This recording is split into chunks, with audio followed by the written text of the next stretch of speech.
Good morning students. तो देखिए start करते हैं अपन आगे।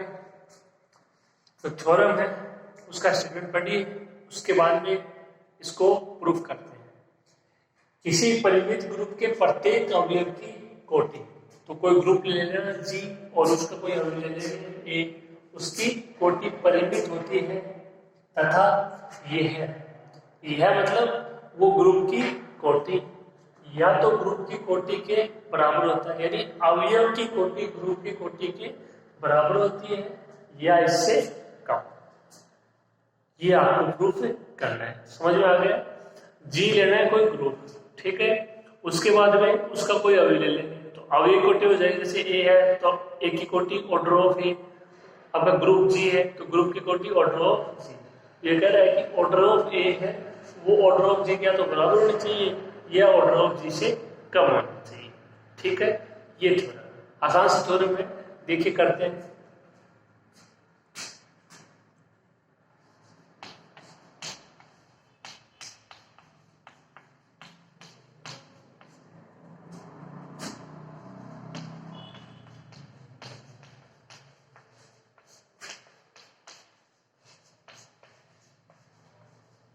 यदि जी एक ग्रुप है, ठीक है, जिसकी कोटि क्या है एन,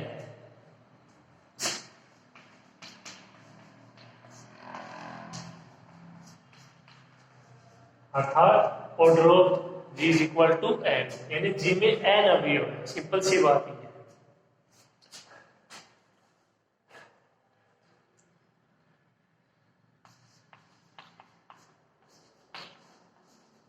ए बिलोंग्स टू जी, ये वो जी का अवयव हो जाएगा।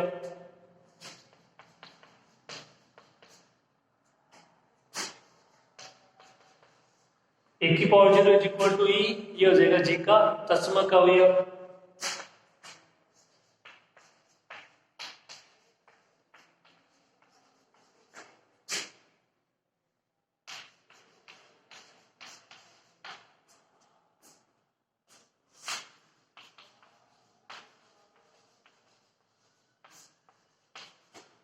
ए बिलोंग्स टू जी हो तब ए की पावर 0 इज इक्वल टू ई, ये आपका जी का तत्समक अवयव।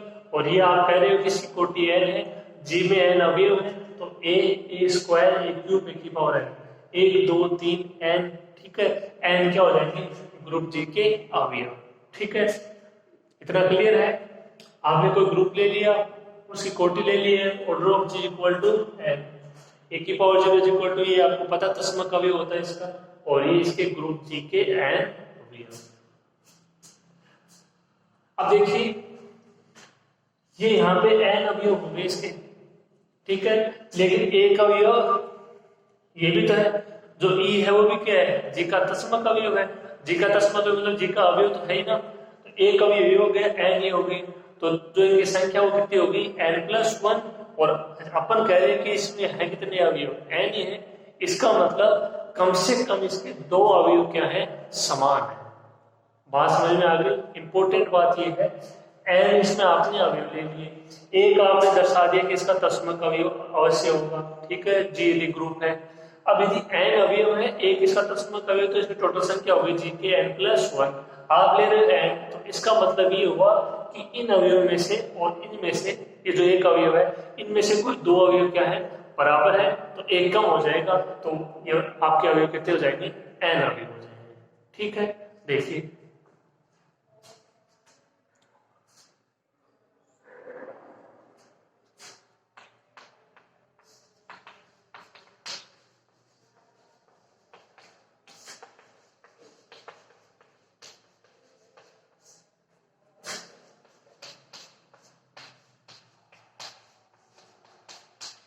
जी में अवयव संख्या क्या है एन प्लस वन है, तब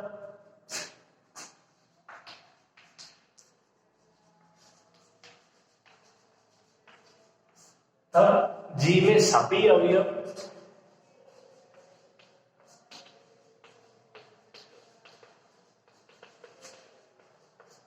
जी में सभी अवयव भिन्न भिन्न नहीं हो सकते, अर्थात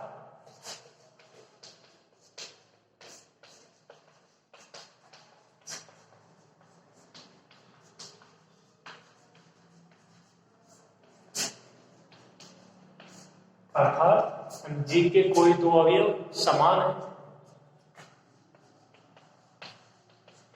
तब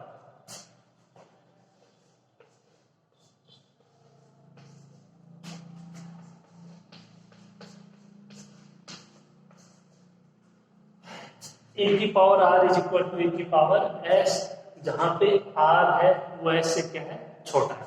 इसका मतलब देखिए ए की पावर आर, ए की पावर एस का क्या मतलब है, आर और एस का मान है वो देखो ई, यानी यहाँ पे इसकी पावर सोच सकते हो आप 0 0 1 2 3 एन, यहाँ से इसका मान है। अब इनमें से ये कोई भी दो हो सकते हैं, ए और ए स्क्वायर हो सकता है, ए स्क्वायर और ए की पावर 4 हो सकता है, ए की पावर 6 और ए की पावर 8, अपने को मालूम नहीं। कहने का मतलब है कि इनमें से कोई भी दो अवयव समान है और वो ए आर और ए एस है, इनकी जगह आप कोई भी मान अप्लाई हो सकते हैं यहाँ पे, जहाँ पे आर और क्या से छोटा है। यानी ये एक है तो इसको आप 2 ले सकते हो, 3 ले सकते हो, इसको 3 लेते हो तो इसको आप 4 5, ए क्यूब ए की पावर 5 3 5, इस तरीके से। इसको आप एस लेस देन आर भी ले सकते हो, एक ही चीज, दोनों से प्रूफ है वो सेम ही हो, ठीक है।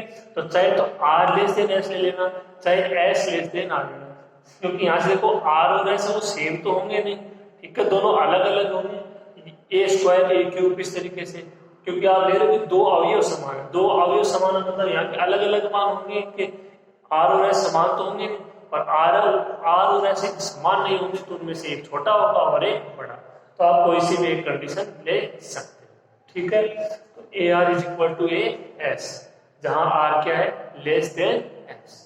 इतना लिखिए इसको, फिर आगे करते हैं।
इसमें क्या किया है, इसमें दोनों तरफ ए की पावर आर के इनवर्स की दोनों तरफ संक्रिया करवा दी, स्टार आपने कोई संक्रिया ले ली इसमें, ठीक है। अब यदि आप यहाँ से एस लेस देन आर लेते हो तो इसमें आपको क्या करवाना है, इसके यहाँ दोनों तरफ ए की पावर एस की इनवर्स की संक्रिया करवानी होगी, बात है वो सेम आ जाएगी। देखिए कैसे, यहाँ से देखो ए की पावर आर है, ठीक है, तो ये इससे हट जाएगा, और अगर आप इसको थोड़ा सोचो तो इसको लिख सकते हैं ए की पावर माइनस आर, फिर ऐड हो जाएगी ए की पावर एस माइनस आर, ए की पावर एस माइनस आर, और यहाँ पे आप मान लो एस को लेते हो, यहाँ से होगा एस माइनस आर, और एस माइनस आर लेते हो, जहाँ पे देखो आर क्या है छोटा, एस क्या है बड़ा, आर छोटा एस बड़ा, तो इसका मान क्या आएगा, पॉजिटिव आएगा, 0 से बड़ा है। समझ में आ रही है बात। इसी प्रकार यदि आप एस को यहाँ से ना छोटा लेते हो तो वो कंडीशन क्या आएगी, आर माइनस एस आएगी, ना कि एस माइनस आर,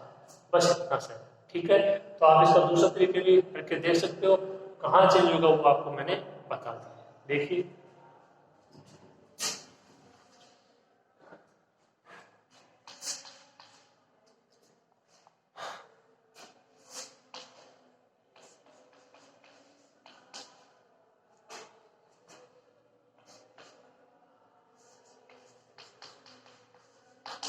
क्या हो जाएगा, ए की पावर माइनस आर,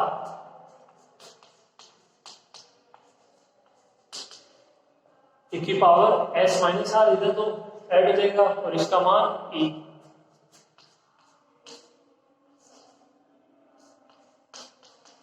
या ए की पावर के इज इक्वल टू ई,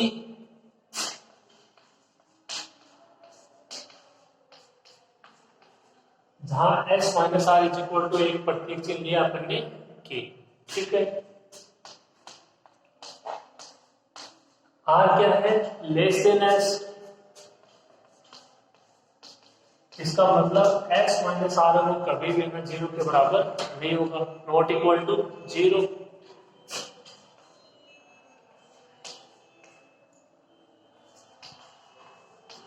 तो s माइनस आर का मान कैसा होगा? ठीक है, 0 से तो हो जाएगा बड़ा, s वो आपका बड़ा है, r छोटा है, तो s माइनस आर का मान 0 होगा नहीं, 0 से बड़ा होगा, n से क्या हो जाएगा? छोटा हो जाएगा। ठीक है, इतनी बात। 0 less than s minus R less than equal to n। 1 2 3 से लेके इनमें से कोई सा मान हो सकता है किसी मान के लिए बराबर हो जाए, लेकिन अगर आप n तक लेते हो तो उससे क्या होगा? छोटा। यदि n का मान फिक्स हो जाता है तो उसके लिए बराबरी कंडीशन भी आ सकती है। जैसे मान लो आपने पता लगा लिया कि a क्यूब a4, तो n का मान 3 और 4, इस तरीके से आप उसमें पता लगा सकते हो। और यदि फिक्स नहीं है तो इतना तो बोल सकते हो कि n से क्या होगा? छोटा होगा, और जो आपका 0 उससे क्या होगा? बड़ा। यहाँ से आप आसानी से बोल सकते हो। ठीक है, तो ये इसकी कंडीशन आ गई।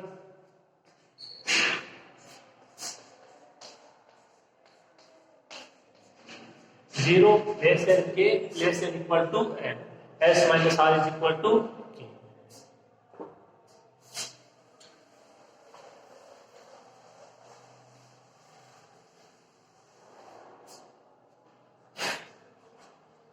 इतना ठीक है। अब देखिए ए की पावर पे इज इक्वल टू, कल आपको परिभाषा बताई थी ए की power N is equal to E, उसको क्या लिख सकते हो? Order of A less than equal to N. तो यहां से इसको क्या लिख सकते हो? Order of A less than equal to K, order of A less than equal to के।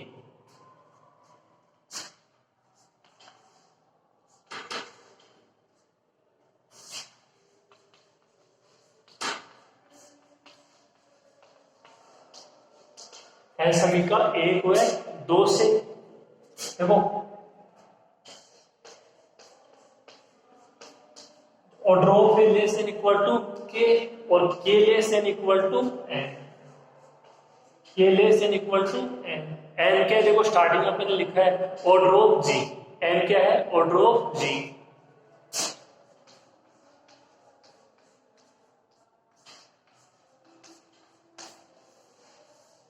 इसे क्या प्रूफ होता है कि ए क्या था? ग्रुप जी का कोई अवयव, तो ग्रुप के अवयव की कोटि, तो ये क्या है? ग्रुप, तो ग्रुप की कोटि क्या तो बराबर होती है या इससे कम। ये थ्योरम थी, आसान सी थ्योरम थी। इसे क्या प्रूफ होता है? कोई ग्रुप है जी, उसके अवयव ए की कोटि जो ग्रुप की कोटि है उसके बराबर या उससे कम होती है। और परिमित कब होगी? जब ऑर्डर ऑफ जी क्या हो जाएगा? परिमित हो जाएगा, तो ऑर्डर ऑफ ए भी क्या हो जाएगा? परिमित। तो ये सिंपल सी थ्योरम थी। ठीक है, दो अवयव को आपको ना बराबर लेके चलना है, A R is equal to A की पावर एक्स। ठीक है, आर और एस वो कभी भी समान नहीं होंगे, क्योंकि आपने दो कोई भिन्न भिन्न अवयव हैं उनको बराबर लिया है। ठीक है, तो वहां पे आप आर लेस देन एस ले सकते हो और एस लेस देन आर भी ले सकते हो। यदि एस लेस देन आर ले रहे हो तो ए की पावर एस की इनवर्स की दोनों तरफ से क्रिया करवानी पड़ेगी। जो एस माइनस आर आ रहा है वो आर माइनस एस हो जाएगा। बस इतना सा होगा, अंत में परिणाम आपको यही आएगा। ठीक है,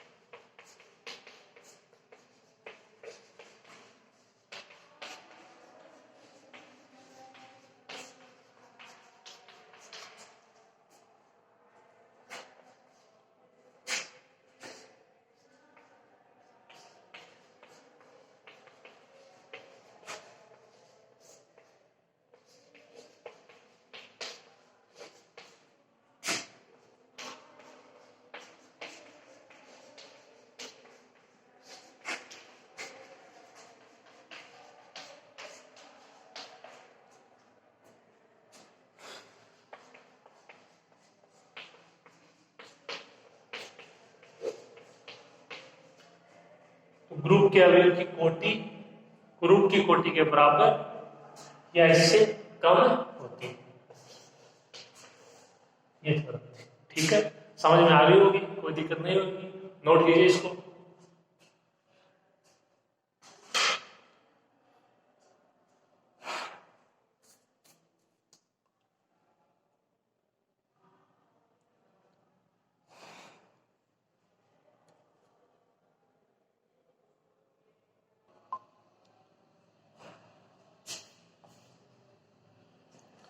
अगली थ्योरम देखिए, ग्रुप में किसी अवयव की कोटि, ग्रुप में किसी अवयव की कोटि सदैव उसके प्रतिलोम की कोटि के समान होती है, अर्थात order of A is equal to order of A inverse. जहां पे ए है वो जी का अवयव है, तो ए अवयव है तो उसका प्रतिलोम अवयव ए इनवर्स। तो वही बात है, किसी अवयव की कोटि ऑर्डर ऑफ ए, उसके प्रतिलोम ए इनवर्स की कोटि ऑर्डर ऑफ ए इनवर्स के बराबर होती है। ठीक है, सिंपल सी लैंग्वेज है, कोई दिक्कत नहीं आएगी। आपको दिखाना है order of A is equal to order of A inverse.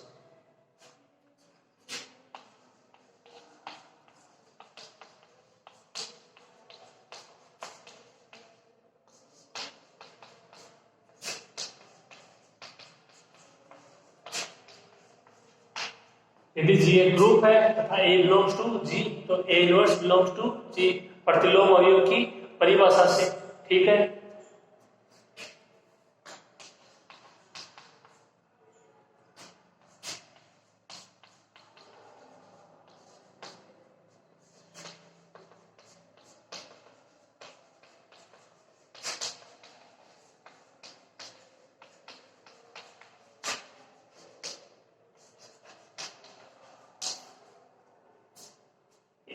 और क्या दिया है, order of A is equal to n, order of A inverse is equal to N. तो आपको प्रूव क्या करना है, ऐसे ये दोनों बराबर, यानी m बराबर n, यानी एक की कोटि को m नाम दे दिया, एक की कोटि को n नाम दे दिया। प्रूफ क्या करना है, m बराबर n। ठीक है, देखिए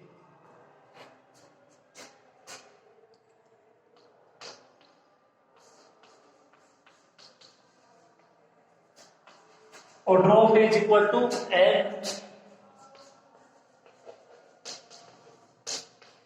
इसको क्या लिख सकते हो, ए की power m is equal to e, समीकरण 1।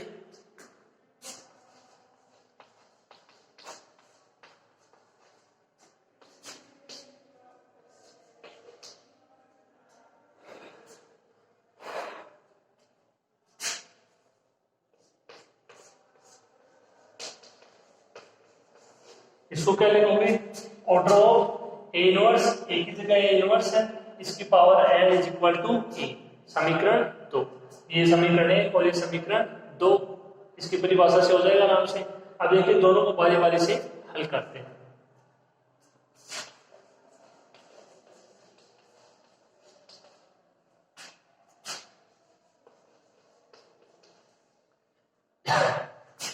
ए की power m is equal to e, समीकरण 1 से,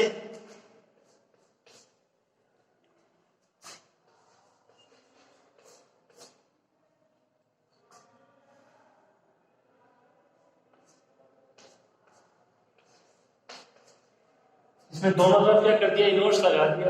ए की पावर m का inverse is equal to e inverse, A की पावर से कुछ भी हो हमेशा ये रहेगा, और इसका देख लीजिए,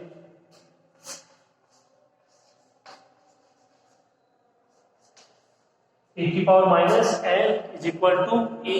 ए की पावर माइनस m को क्या लिख सकते हो फिर से,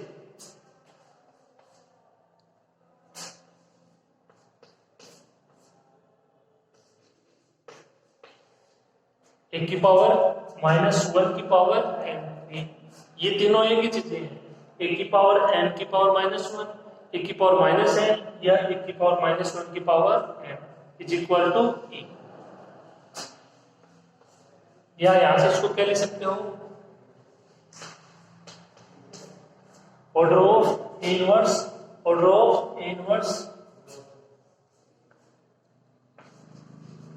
less than equal to n, आराम से लिख सकते हो।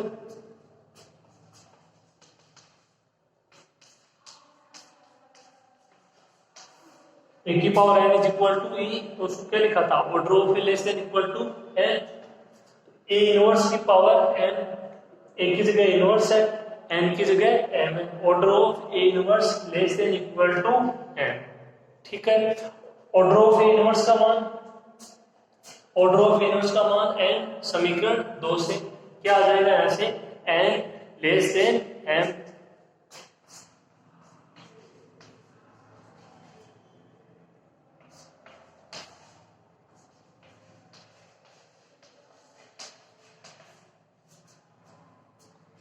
ठीक है। जो ऑर्डर ऑफ ए इनवर्स है, ऑर्डर ऑफ ए इनवर्स इसका मान कितना है m, तो क्या रहेगा n less than equal to m। समीकरण 3 ये कहां से आया, a की power m is equal to e। एक बार फिर से देख लीजिए, ये आपकी सिंपल सिंपल परिभाषा हो जाएगी। एक बार n नाम दे दिया, एक बार n नाम दे दिया इसको कोई, ठीक है। इसका दूसरा रूप आप a भी लिख सकते हो। एक बार इसको ले लिए a की power m is equal to e, इसके आपने दोनों तरफ इनवर्स लगा दिया, इसका मान नहीं होगा चाहे इसकी पावर में कुछ भी हो। एक की पावर है, इसको आप तीन तरीके से लिख सकते हो, एक की पावर माइनस है और एक की पावर माइनस वन की पावर n, ठीक है। इसकी तुलना कर लीजिए इससे, order of A inverse less than equal to n, order of A inverse का मान n क्या आ गया, n less than equal to n। समीकरण 3 सेम एक प्रोसेस करना है, समीकरण 2 लेके चलेंगे, वहां से क्या आता है, ठीक है। इसको लिखो समझ के, फिर आगे करते हैं।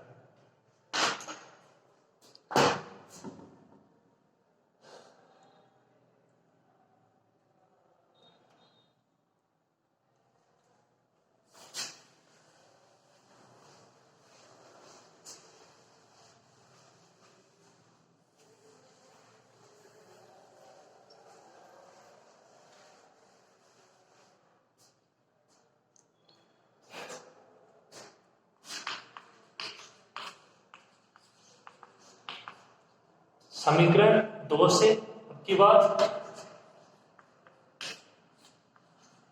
ए इनवर्स की पावर है इज इक्वल टू ई।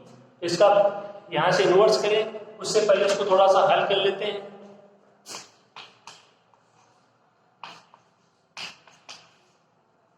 इसको क्या ले सकते हैं, ए की power minus N is equal to E. अभी इसके इनवर्स लगाओगे और उसको आप कोई दूसरा मान लिखोगे, इससे पहले इसका एक रूप और परिवर्तित कर देते हैं।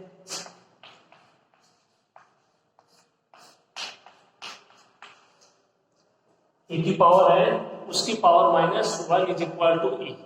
अब इसका दोनों तरफ इनवर्स करोगे तो यहां से एक आपको प्रूफ करवाया था 4 पार्ट में से ए इनवर्स का इनवर्स ए हो जाएगा, ठीक है। तो यहां से भी इसका कोई ना कोई मान आ जाएगा।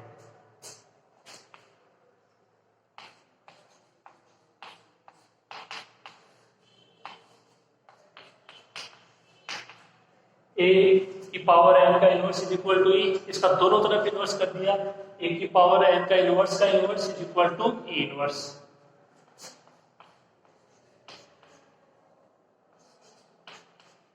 क्या आ जाएगा, ए की power N is equal to ई।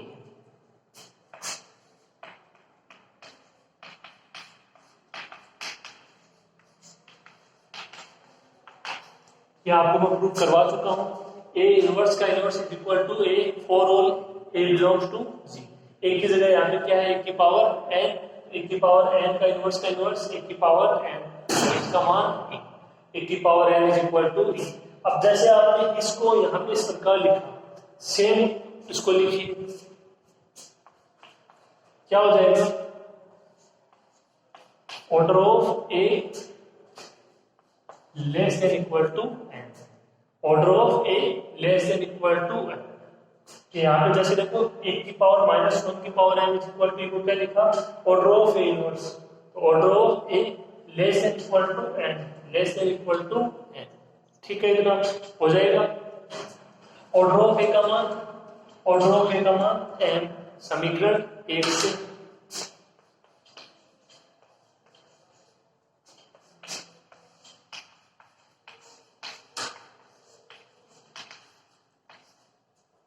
तो देखिए क्या किया आपने, एक की पावर माइनस वन की power N is equal to E ले। आपको दो समीकरण कोई ना कोई, एक को एन नाम दिए थे, एक को एन नाम दिए थे, इनको बारी बारी से दोनों को लेना है और सेम प्रोसेस इसके साथ करना है इनवर्स का। बस थोड़ी सी कंडीशन ये याद रखना है कि आपको इस रूप में इसको लेके आना है ताकि ये फॉर्मूला अप्लाई हो जाए जो आपको मैंने प्रूफ करवाया था ए इनवर्स का इनवर्स। एक की पावर माइनस वन की पावर एन को क्या ले सकते हो, एक की पावर माइनस एन, इसको फिर से क्या ले सकते हो, एक की पावर एन की पावर माइनस वन, इसके दोनों तरफ इनवर्स लगा दिया। यहाँ से इसके से आपको केवल तुलना करनी है, ए इनवर्स का इनवर्स ए बराबर ए ही हो जाएगा। इसको आप इस प्रकार लिख सकते हो परिभाषा से, ऑर्डर ऑफ ए का मान रख दिया समीकरण 1 से, order of A is equal to n. समीकरण 3 क्या है, n less than equal to n. समीकरण 4 क्या है, n less than equal to N.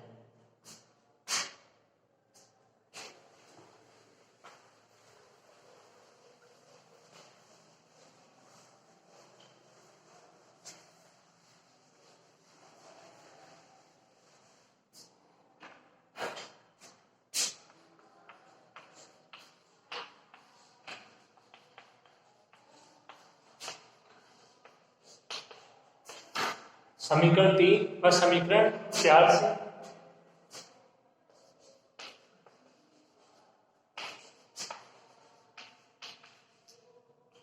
n less than equal to n और n less than equal to n। तो यहां से इसको क्या लिख सकते हो,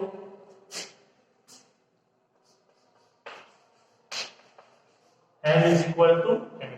क्यों?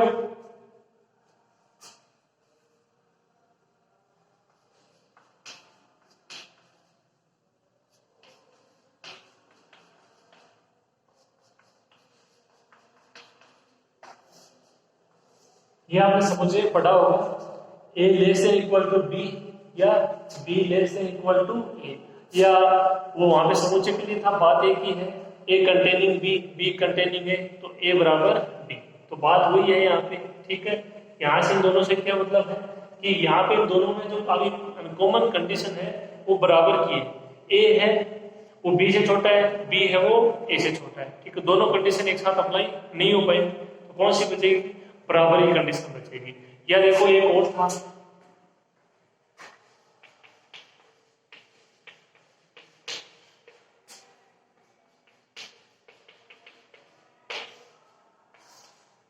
ये आपके रियल में आया होगा, A containing B, B containing A, A के सारे अवयव समुच्चय बी में है, बी के सारे अवयव समुच्चय ए में है, तो ए बराबर बी।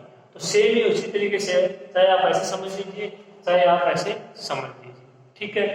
तो n less than equal to m, n less than equal to m, इन दोनों से क्या बोल सकते हो, m बराबर n, यानी